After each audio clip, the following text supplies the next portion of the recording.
They say the devil lives in Boston, but he doesn't wear a cape or carry a pitchfork.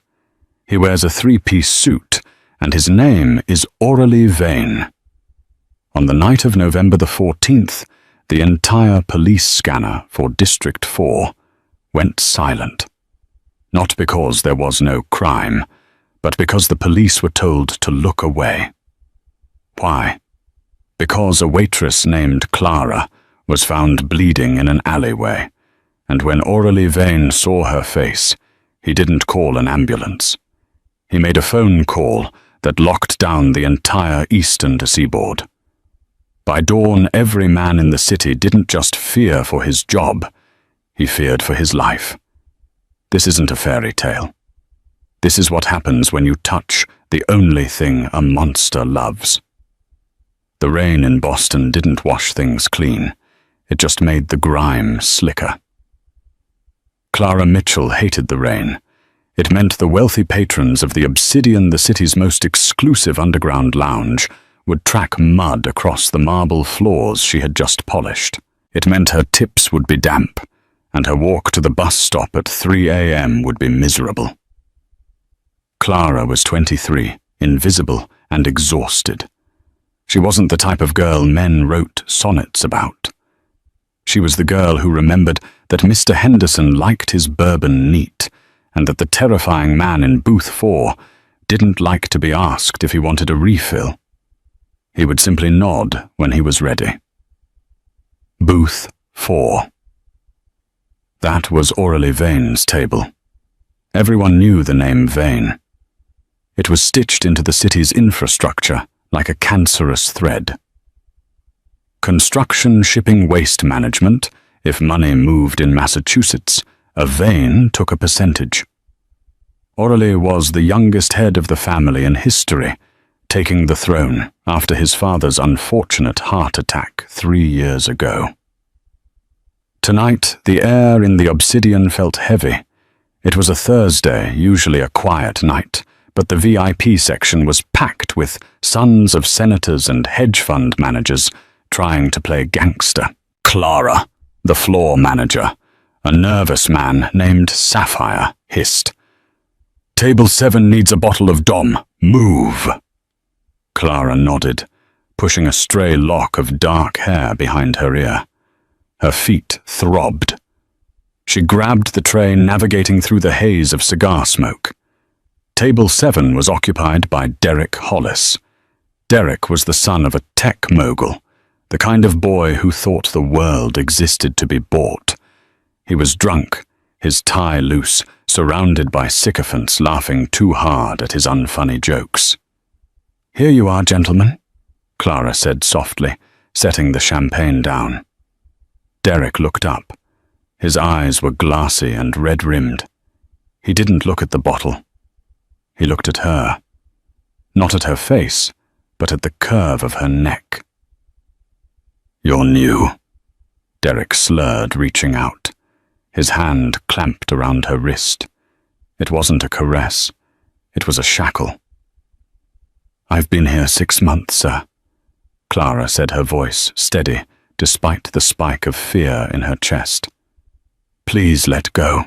"Don't be brinkum," Derek sneered, pulling her an inch closer. The champagne bucket rattled on the tray. "How much to get you to skip the rest of your shift? My friends and I are going to a penthouse in Seaport. Better view than this dungeon." "I'm not for sale, Mr. Hollis." Clara tried to twist her arm free, but his grip tightened. His fingernails dug into her skin, sharp enough to bruise. The music in the club was loud, a heavy bass thumping against the walls, masking the interaction. But Clara felt a sudden drop in temperature. It wasn't the AC. From across the room, in the shadows of booth 4, Aurelie Vane stood up. He didn't rush. Aurelie never rushed. He moved with the predatory grace of a panther stalking through tall grass. He buttoned his suit jacket, a charcoal grey bespoke piece that cost more than Clara's life earnings. Derek didn't see him coming. He was too busy smirking at Clara's struggle. "Let her go." The voice wasn't loud. It was a low rumble, like distant thunder that promises a storm. Derek froze. He looked up, squinting. When he recognized orally, the color drained from his face so fast, it looked like a magic trick. "Mr. Vane," Derek stammered. We were just joking, right, sweetheart?" He dropped Clara's wrist like it was burning hot. Clara stumbled back, clutching her arm. There were 4 red crescents etched into her pale skin. Orally didn't look at Derek. His eyes, the color of frozen steel, dropped to Clara's wrist. He stared at the marks for a full 5 seconds. The silence that radiated from him was deafening. Even the music seemed to fade into the background. "Go to the back, Clara," Orally said. He didn't look at her face. He was still staring at the injury. "I'm fine, sir," she whispered, terrified of causing a scene. "Go." It wasn't a request. Clara fled. She hurried through the kitchen doors, her heart hammering against her ribs like a trapped bird. She stayed in the break room for 20 minutes, shaking. When Sapphire finally came in, he looked pale. "You can go home," Sapphire said, avoiding her eyes. "But my shift, Mr. Vane paid for your time, and everyone else's. He closed the club early." Clara blinked. He closed the club. "Just go, Clara. Take the back exit." She didn't argue. She changed into her oversized coat, grabbed her purse, and slipped out the heavy steel door into the alleyway. The rain had turned into a deluge. The alley was dark, illuminated only by a flickering yellow security light. Clara pulled her collar up, keeping her head down. She just wanted to get home, feed her cat, and forget the way Orally Vane had looked at her wrist. She didn't hear the footsteps until it was too late. "Thought you could get me embarrassed in front of the king, huh?" The voice was wet and slurred. "Derek." Clara spun around, gasping. Derek was standing there, but he wasn't alone. 2 of his friends were behind him. They looked nervous, but Derek looked unhinged, fueled by humiliation and cocaine. "Mr. Hollis, please," Clara said, backing up until her spine hit the wet brick wall. "I didn't do anything." "You made me look weak," Derek spat. He stepped forward, closing the distance. Orally Vane doesn't give a damn about a waitress. He just likes to swing his dick around. He's gone now, and you owe me an apology. Clara tried to run. She feinted left and tried to sprint past him, but Derek was faster than he looked. He grabbed her by the hair, yanking her back with a savage force that made her vision white out. She screamed, but the heavy rain drowned it out. He threw her against the dumpsters, her head cracked against the metal. The world spun. She tasted copper. "Hold her," Derek ordered his friends. "Derek, man, this is too much," one of them said. "Shut up, do it." Clara fought. She scratched and kicked, connecting with a shin, but a fist collided with her ribs, knocking the wind out of her. She crumpled to the wet pavement. Derek loomed over her, breathing hard. He raised a boot. "This," he grunted, kicking her in the stomach, "is for the attitude." Pain exploded in her midsection. She curled into a ball, wheezing. "And this," he grabbed a jagged piece of a broken glass bottle from the ground, "is so you remember your place." The last thing Clara felt was a searing hot agony slicing across her arm, the same arm he had grabbed earlier. Then a heavy blow to her temple sent her into the darkness. The silence was the worst part. Clara woke up to the feeling of cold water soaking through her jeans. Her head felt like it had been split open with an axe. She tried to move, but her body screamed in protest. She was alone in the alley. Derek and his friends were gone. She tried to push herself up, but her arm gave way. She looked down. Her grey coat was stained black in the darkness. Blood. So much blood. "Help," she croaked, but it came out as a whisper. She heard the sound of a car engine. Powerful. Close. Headlights swept into the alley, blinding her. A sleek black car, an armoured Audi, rolled to a stop 10 feet away. The engine cut. For a moment, Clara thought Derek had come back to finish the job. She tried to crawl behind the dumpster, dragging her injured leg. The car door opened, expensive leather creaking. Steps, slow, deliberate steps, splashing in the puddles. A figure towered over her, blocking out the rain. "Clara!" The voice wasn't slurred. It was the low rumble of the storm. Orale. She looked up. Through her swollen eye, she saw him. He wasn't wearing his jacket anymore. He was in his white dress shirt, his holster visible under his left arm. He looked down at her, and for a second, his face was a mask of pure, unadulterated horror. Aurelien Vane dropped to his knees in the filthy alley water. He didn't care about his $1,000 trousers. "Don't touch me," Clara whimpered, flinching. "Please." Aurelien froze. His hands hovered over her, trembling, not with fear, but with a rage so potent it made the air vibrate. "I'm not going to hurt you," he said, his voice terrifyingly calm. "I need you to tell me where it hurts the most." "Everywhere," she sobbed. He gently, so gently it broke her heart, brushed wet hair away from her face. He saw the bruise blooming on her cheekbone. He saw the cut on her lip. Then his eyes traveled down to her arm. The sleeve was shredded. The gash was deep. Aurelien went still. He looked like a statue carved from ice. He took off his white shirt, just stripped it off right there in the rain, revealing a torso mapped with scars and tattoos. He wrapped the expensive silk around her arm, tying it tight to stop the bleeding. "I'm sorry," she whispered. "I'm sorry I caused trouble." Aurelien stopped. He looked into her eyes.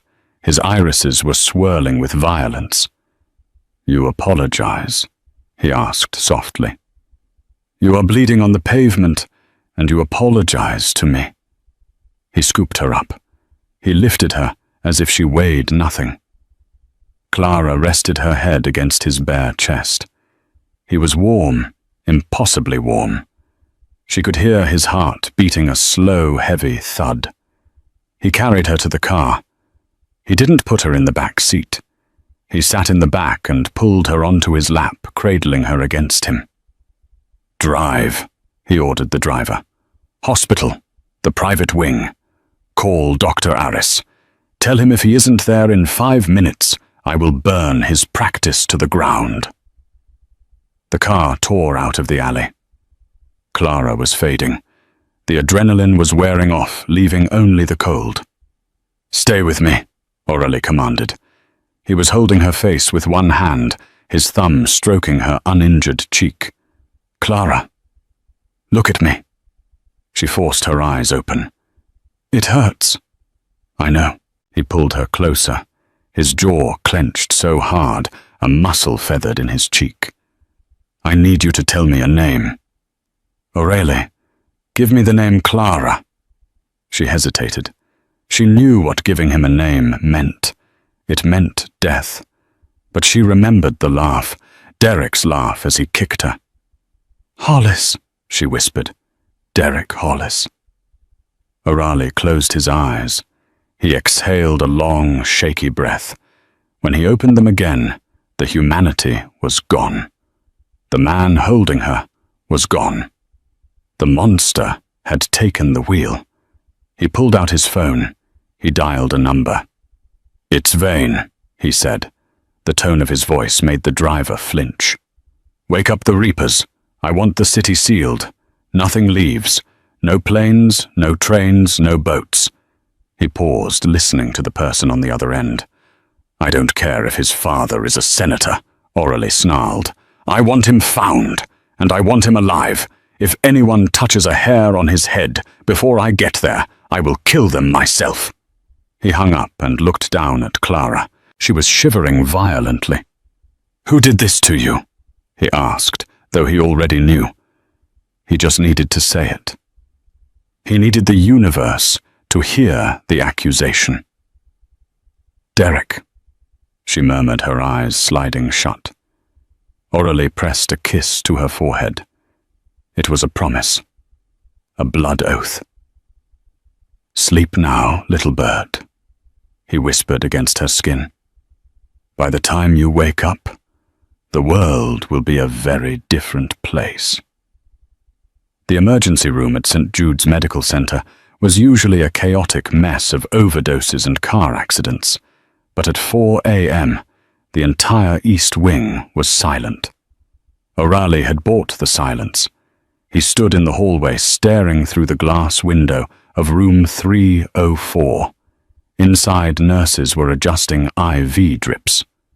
Dr. Aris, the best trauma surgeon in the state, was stitching Clara's arm. O'Reilly was still shirtless, his chest smeared with Clara's blood. He hadn't washed it off.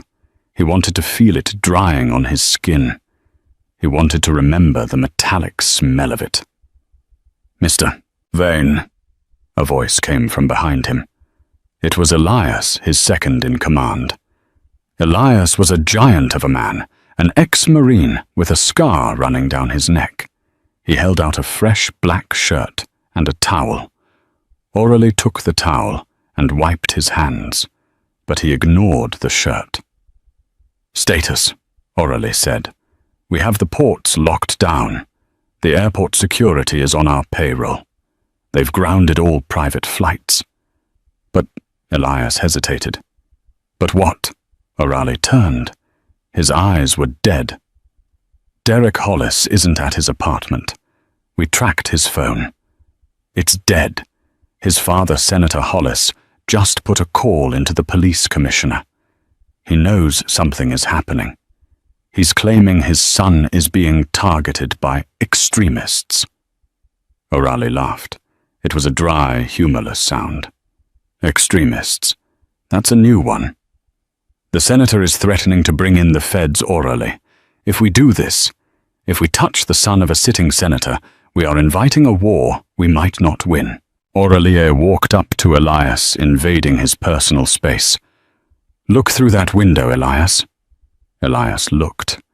He saw the small, frail girl in the bed, hooked up to machines. "That girl," Aurelie said, his voice dropping to a whisper, "makes the coffee I drink every morning.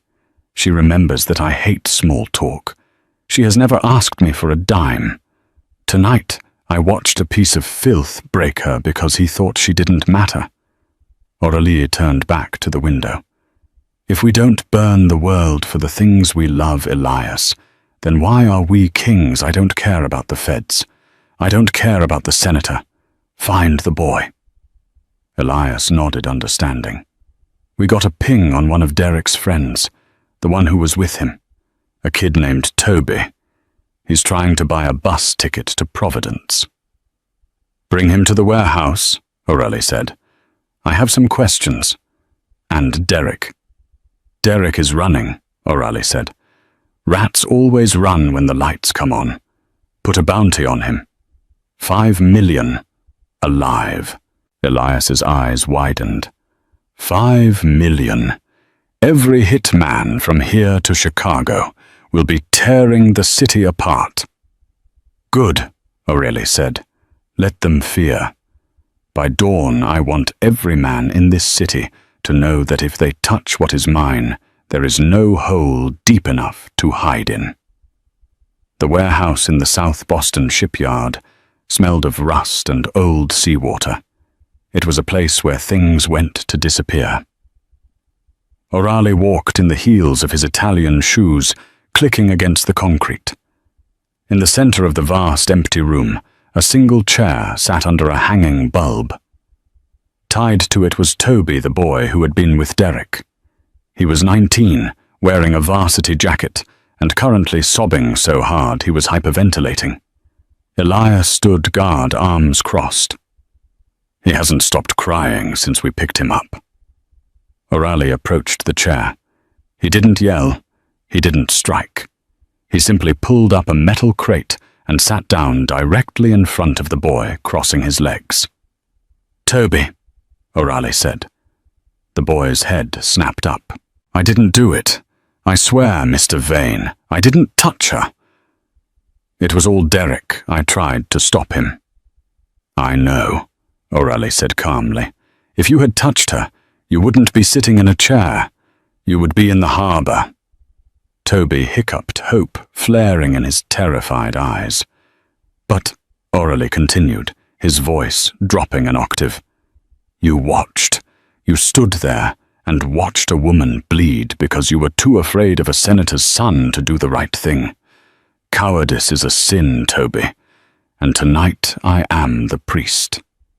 O'Reilly leaned forward, resting his elbows on his knees. "Where is he?" I don't know. He ran." O'Reilly sighed. He reached into his pocket and pulled out a lighter. He flicked it open, the flame dancing in the drafty room. "I don't have time for lies, Toby. My patient is bleeding out in a hospital bed across town. Every second you waste is a second I get closer to losing my temper." "He went to the lake house!" Toby screamed, shrinking away from the tiny flame. "His dad's place in the Berkshires. He said his dad has a panic room there." "Please, that's all I know." O'Reilly snapped the lighter shut. He stood up. "The Berkshires," O'Reilly mused. 3 hours away." He turned to Elias. "Get the car and call the boys. We aren't taking a stealth team. We're taking a caravan." Just then, Aurelie's phone buzzed. It was an unknown number. O'Reilly answered. "Speak." "You have made a grave mistake, Mr. Vane." The voice was cultured, smooth, and aged. Senator William Hollis. "Senator," O'Reilly said, walking toward the exit, leaving a sobbing Toby behind. "I was wondering when you'd call. I assume you know your son is a dead man walking." "My son is a troubled boy who made a mistake," the senator said, his voice tightening. "He does not deserve to die for a bar fight. Call off your dogs, O'Reilly. If you step foot on my property in the Berkshires, you won't be dealing with local police. I have Blackwater contractors on site. Federal contacts are on standby. You come for him, and you lose your empire. Is a waitress worth your kingdom?" O'Reilly paused at the warehouse door. He looked out at the rain, which was still falling in sheets. He thought of Clara's hand, how small it looked, wrapped in his bandages. He thought of the way she whispered, "I'm sorry," while bleeding. "You think this is about a waitress, William?" O'Reilly asked softly. "This is about consequence. You raised a wolf who thought he could eat the sheep without fear, but he forgot that the sheep belong to the shepherd." "You are signing your death warrant," the senator threatened. "Then bring a coffin," O'Reilly said. "Make it a double, one for me and one for your son." He hung up and threw the phone into the harbor water. "Elias," O'Reilly barked. "Load up. We're going to war." The Hollis estate was a fortress hidden deep in the woods of western Massachusetts. High stone walls, iron gates, and cameras covering every inch of the perimeter. At 3 a.m., the convoy of black SUVs rolled up the winding driveway. They didn't sneak in. They drove right up to the front gate with headlights blazing. O'Reilly sat in the lead car. He checked his gun, a matte black custom 1911. "There are 6 guards at the gate," Elias said from the driver's seat. "Mercenaries, high grade." "Go through them," O'Reilly ordered. The SUV accelerated. The gate guards raised their rifles, shouting orders to stop.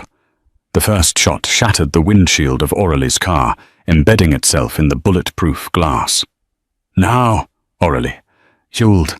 The sunroofs of the 3 SUVs behind them popped open. O'Reilly's men emerged, returning fire with suppressed assault rifles. It was precise, brutal efficiency. The guards at the gate didn't stand a chance against the sheer ferocity of the Vane syndicate.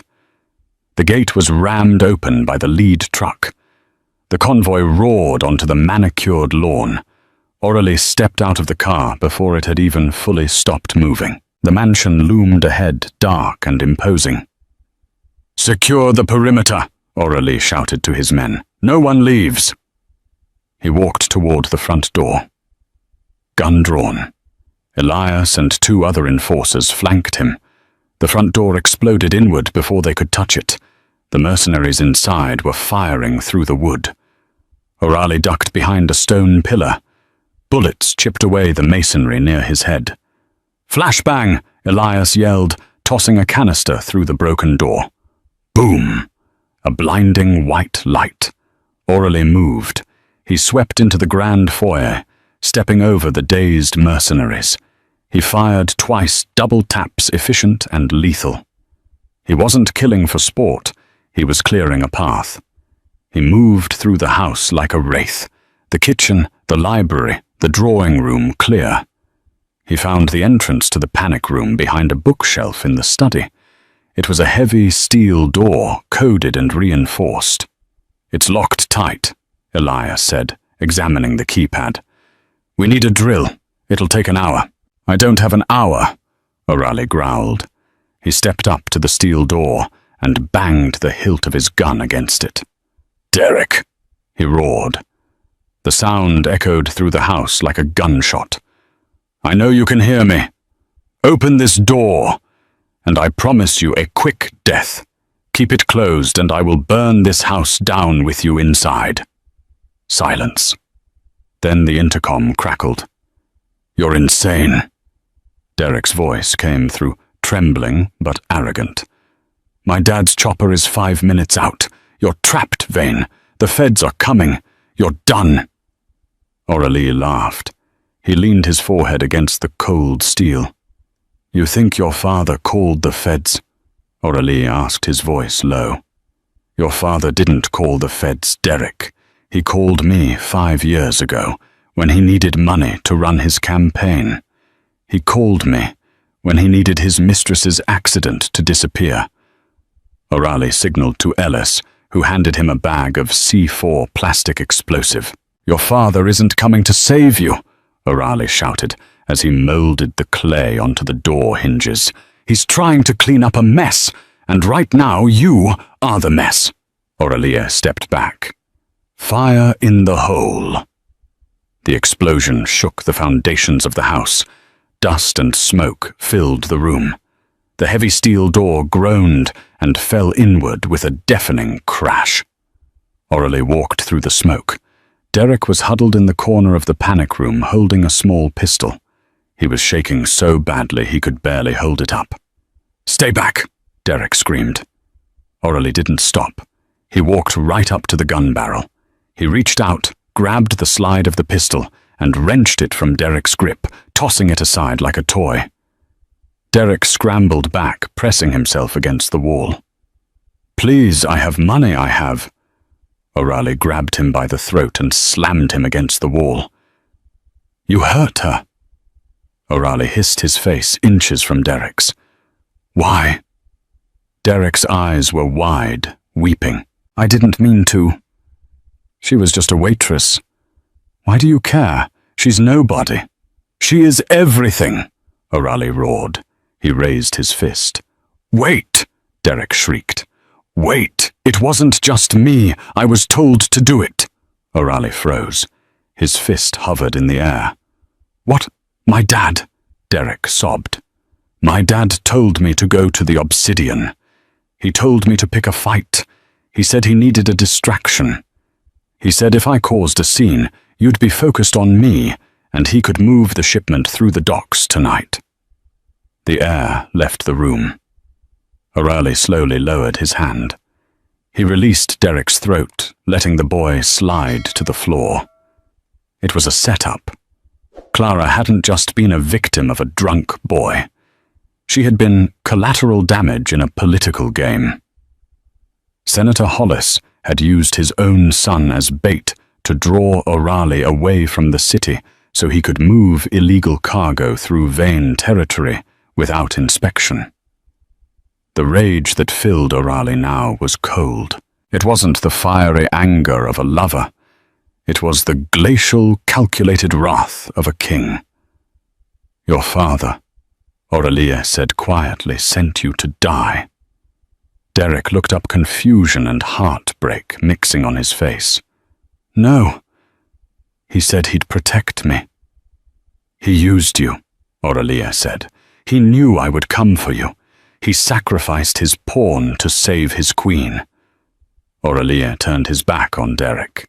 "Elias," Orali said into his radio, "don't kill the boy." "Sir, tie him up. Put him in the trunk. We aren't done." Orali walked out of the panic room, stepping over the debris. "Where are we going?" Elias asked, meeting him in the hallway. Orali checked his watch. It was 5 a.m. Dawn was breaking. "The senator thinks he's won," Orali said, his eyes dark. "He thinks I'm chasing a ghost in the woods while he moves his shipment. We are going back to the city. We are going to the docks." He paused, looking back at the shivering boy being dragged out by his men. "And then," Orali added, "I'm going to pay the senator a visit. I'm going to return his son, and I'm going to show him exactly what happens when you break my things." The Boston shipping yards were a graveyard of steel and salt. It was 5:45 a.m. The time of day when the city is greyest, caught between the death of the night and the birth of the morning. A thick, briny fog rolled off the Atlantic, obscuring the rows of rusted shipping containers that stacked high into the sky like jagged teeth. Aurelie Vane stood on the corrugated metal roof of Warehouse 4, the wind whipping his coat around his legs. Beside him, Elias adjusted the scope of a long-range rifle, peering down into the canyon of Dock 4. Below them, the scene was a hive of illicit activity. It wasn't a drug deal. It was something far more desperate. Men in unmarked tactical gear, private military contractors hired by the highest bidder, were frantically moving heavy waterproof crates from the hull of a battered fishing trawler into the back of 3 armored transport trucks. "I see it," Elias murmured, the lens of his scope reflecting the dull morning light. "It's not product, boss. It's bearer bonds, gold bars, cash. Senator Hollis isn't smuggling. He's liquidating. He's cashing out the city's infrastructure fund to bankroll his run for governor." Aurelie stared down, his eyes devoid of any warmth. "He didn't just sell his son," he said, his voice a low rumble that vibrated in his chest. "He sold him for a campaign slogan." Aurelie checked his watch. "Cut the lights." Elias spoke a single code word into his headset. Instantly, the high-powered floodlights that illuminated Dock 4 sizzled and died. The yard plunged into a chaotic gloom. Down below, shouting erupted. The mercenaries raised their rifles, spinning in circles, blinded by the sudden shift in lighting. "Execute," Aurelie whispered. From the shadows of the shipping containers, the Vane syndicate emerged. They didn't scream. They didn't charge like barbarians. They moved with the terrifying, synchronized discipline of a wolf pack. The sound of suppressed gunfire ripped through the humid air. Thwip, thwip, thwip. Aurelie descended the rusty fire escape, his polished shoes ringing against the metal. He walked straight into the kill zone. He didn't run. He didn't take cover. He moved with a terrifying calm, a predator walking through a herd of prey. A mercenary lunged from behind a forklift, raising a submachine gun. Aurelie didn't even break stride. He raised his custom 1911 and fired twice, one in the knee to drop him, one in the chest to silence him. He stepped over the groaning man as if he were a puddle. The firefight was brutal and short. The senator's men were fighting for a paycheck. Orali's men were fighting because they feared their king more than death. Within 3 minutes, the dock was silent, save for the groans of the wounded and the lap of the ocean against the pier.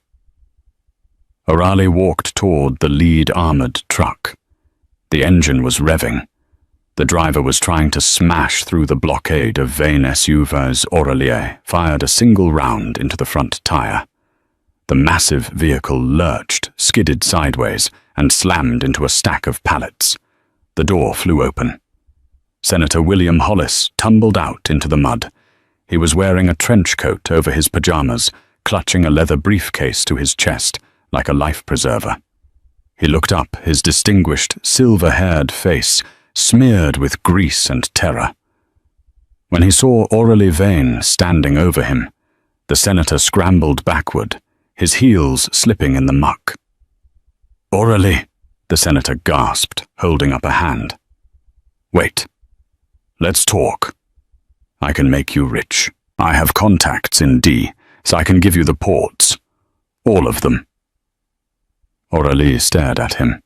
The disgust on his face was absolute. "You think I came here for money, William?" "Everyone wants money," the senator shrieked. "Take half. Take the whole briefcase. Just let me leave." Orali signaled to Elias. "Bring the car." Elias drove Orali's black-armored SUV right onto the pier, the tires crunching over the debris. He stopped 10 feet away and popped the trunk. 2 of Oralia's enforcers dragged Derek Hollis out. The boy was a wreck, battered, bruised his varsity jacket, torn his wrists bound with zip ties. He was weeping, broken by the night's events. When Derek saw his father, he stopped struggling. A look of confused relief washed over his swollen face. "Dad," Derek croaked, stumbling forward. "Dad, you came.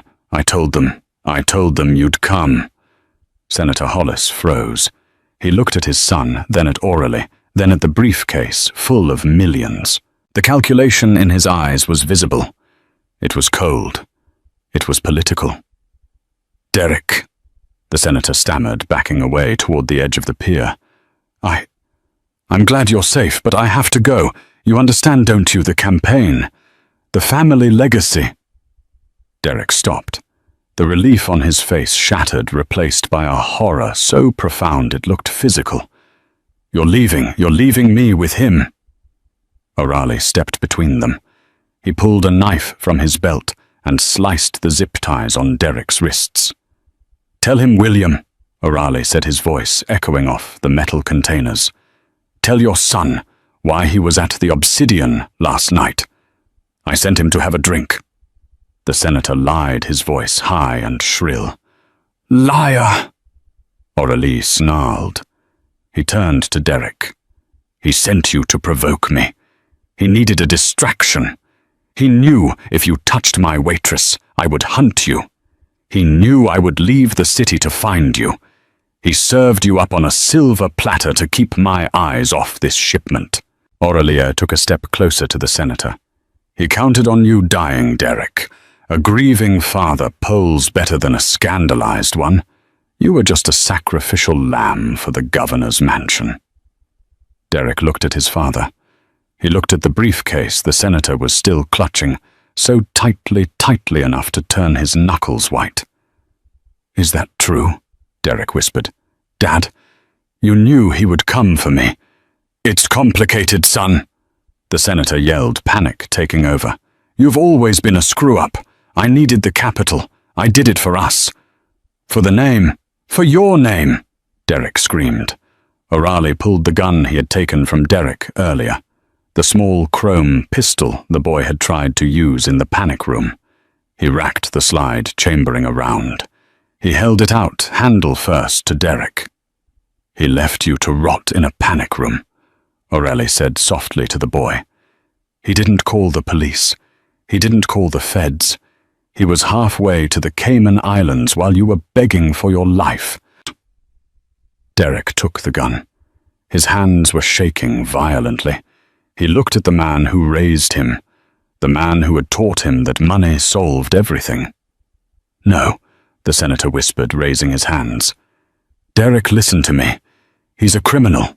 I'm your father." "You're not a father." Derek spat tears streaming down his face, mixing with the blood. "You're just a politician." Derek raised the gun. O'Reilly turned his back. He didn't need to watch. He began walking toward his car, the sound of his footsteps steady on the pavement. Bang! The shot rang out, sharp and final. The seagulls on the nearby pilings scattered, screeching into the grey dawn. O'Reilly didn't flinch. He didn't look back to see the senator's body hit the water, or to see Derek drop to his knees, sobbing into his hands. O'Reilly opened the car door. "Elias," he said, his voice weary. "Call the press. An anonymous tip. Senator Hollis was caught in a crossfire during a drug deal gone wrong involving his estranged son. Ruin the reputation. Bury the legacy." "And the boy?" Elias asked, looking back at the weeping figure on the dock. "He stays," O'Reilly said. "He has to live with what he did.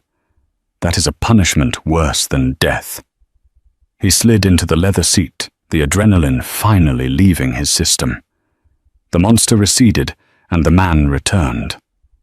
The image of the senator's greed faded, replaced by the memory of a girl in a hospital bed. "Take me to St. Jude's," O'Reilly ordered, closing his eyes, "and drive fast." The world didn't come back all at once. It returned in fragments. First there was the smell, not the metallic tang of blood or the sour stench of the wet alleyway, but something clean, sharp, like antiseptic and expensive lilies. Then the sound, the rhythmic, hypnotic beep, beep, beep of a heart monitor, the hum of central air, the distant muffled sound of traffic that felt miles away. Clara Mitchell forced her eyes open. Her eyelids felt heavy, as if weighted down by lead coins. The light in the room was dim, the blinds drawn against the morning sun. She tried to take a deep breath, but her ribs screamed in protest, a sharp, hot lance of pain that made her gasp. "Easy," a voice commanded. "Do not move." It was a voice she knew, a voice that usually sounded like thunder, now reduced to a jagged whisper. Clara turned her head to the left. The movement made the room spin, but when her vision cleared, her heart skipped a beat.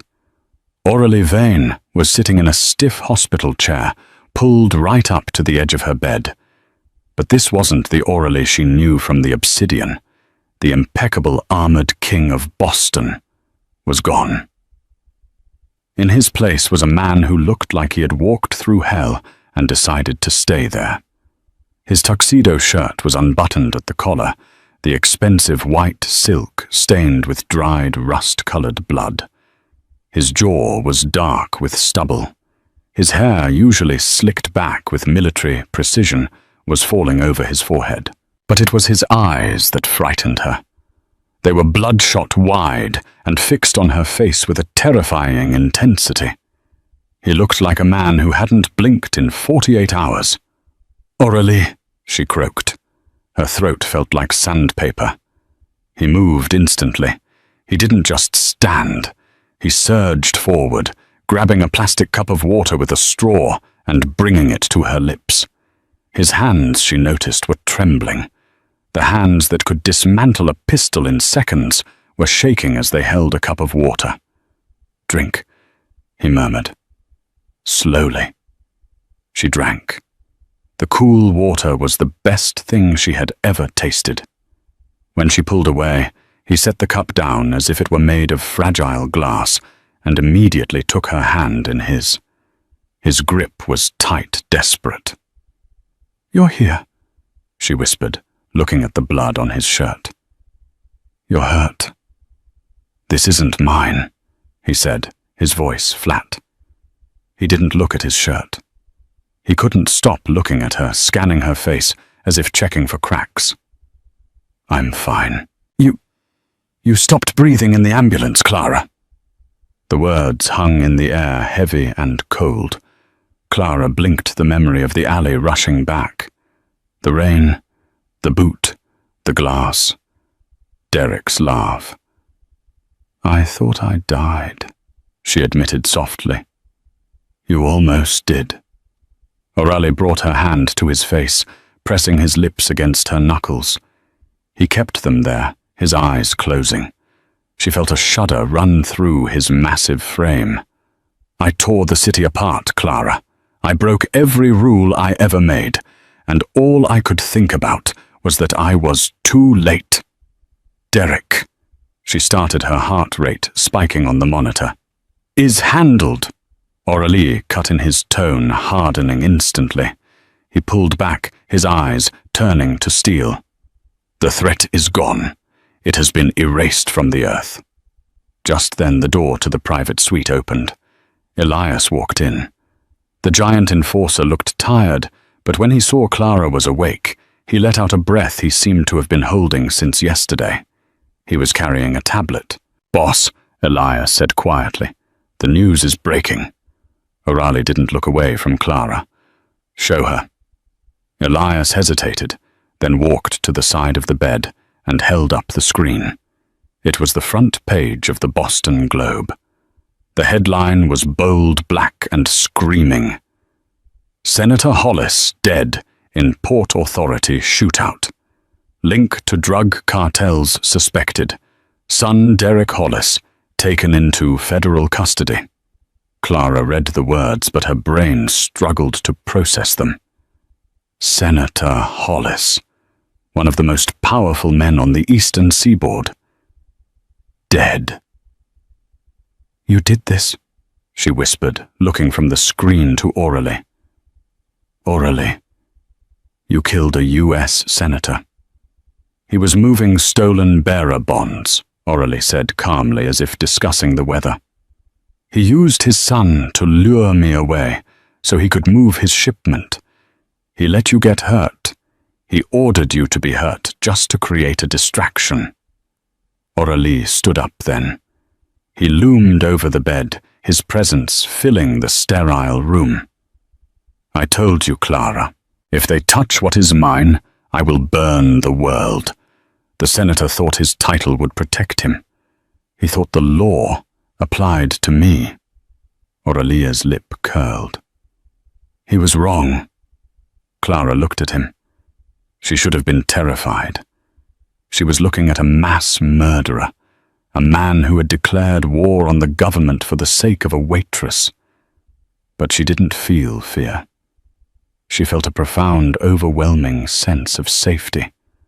For the first time in her life, she wasn't the invisible girl. She was the reason the city was burning. "And Derek?" she asked. "He is alive," Aurelie said, though the word clearly tasted bitter to him. "He is in federal custody. He will spend the next 30 years in a cell knowing that his father used him as bait. Death would have been a mercy. I didn't feel like being merciful." Clara lay back against the pillows, her mind reeling. "Everyone will know it was you. Everyone who matters knows," Aurelie said. "The police know. The feds know. But they won't touch me. Because the senator was dirty, and I have the evidence to prove it. I did their job for them. By tomorrow, I won't be a suspect. I'll be a concerned citizen who tipped them off." He reached into the pocket of his bloodied trousers and pulled out a set of heavy brass keys. He placed them on the bedside table next to the morphine drip. "What are these?" Clara asked. "I fired Sapphire," O'Reilly said. Clara blinked. "The manager. He let you walk out that back door. He knew Derek was waiting. He was a coward." O'Reilly tapped the keys on the table. "These are the keys to the obsidian and the deed to the building." "O'Reilly," Clara started trying to sit up again, ignoring the pain. "I can't. That's insane. I'm a waitress." "No," O'Reilly said firmly. He leaned down, placing a hand on either side of her head, boxing her in. His face was inches from hers. "You are not a waitress. You are the woman who brought the vain syndicate to its knees without firing a shot. You are the only person in this city who sees me Clara, not the money, not the monster. Me." He brushed a thumb over her bruised cheekbone. "I don't want you serving drinks anymore," he whispered. "I want you to own the place where they are poured. I want you to walk into that room and know that no one can ever make you feel small again. I am giving you a kingdom, little bird. All you have to do is learn to fly." Clara looked at the keys. They were cold and heavy. They represented power. They represented a life she never thought she could have. A life of danger, yes, but a life of respect. She looked up at Aurelie. She saw the question in his eyes. He was offering her a way out or a way in. She could take a payout and disappear to a farm in Vermont. Or she could take the keys. She reached out with her uninjured hand and curled her fingers around the brass. "I don't know the first thing about running a club," she whispered. A slow, wolfish grin spread across Auralie's face, the first genuine smile she had ever seen him wear. "I'll teach you," he promised. "I'll teach you everything." 6 months later. The reopening of the Obsidian was not just a party. It was a coronation. The winter had turned to spring, and the Boston air was crisp and clear. Outside the club, a line of black limousines stretched down the block. Paparazzi were fighting for position behind the velvet ropes, their flashbulbs popping like strobes in the night. Inside the transformation was absolute. The basement lounge was no longer a dungeon of smoke and shadows. It had been reborn. The walls were upholstered in deep emerald velvet. The floors were black marble that shone like water, and the lighting was warm, golden, and flattering. On the mezzanine balcony overlooking the sea of dancers, Clara stood watching her empire. She wore a backless gown of liquid silver that clung to her curves like a second skin. Her dark hair was swept up, revealing the long, elegant line of her neck. But she didn't hide the scar. The jagged, pale line that ran down her left forearm was visible for the world to see.